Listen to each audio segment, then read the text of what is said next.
9ရက်4လ2026တရက်တာနဲ့ပတ်သက်တဲ့တနေ့တာကဏ္ဍလေးကိုဟောပေးသွားမှာဖြစ်ပါတယ်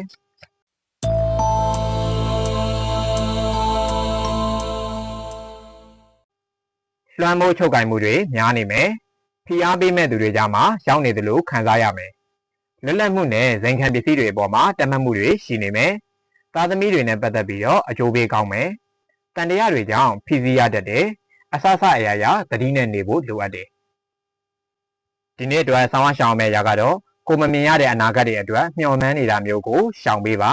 အလောတကြီးအလင်းစလိုဖြစ်နေတာမျိုးကိုသတိထားပါမိသားစုနဲ့ကိုယ့်ထက်ကြီးတဲ့သူတွေရဲ့စကားကိုနားထောင်ပါ Lucky Number နဲ့ Universe Message ကိုဒီဗီဒီယိုရဲ့အဆုံးသတ်မှာထည့်ပေးထားပါတယ်ဒီနေ့တာလုံးစင်ပြေချောမွေ့ကြပါစေ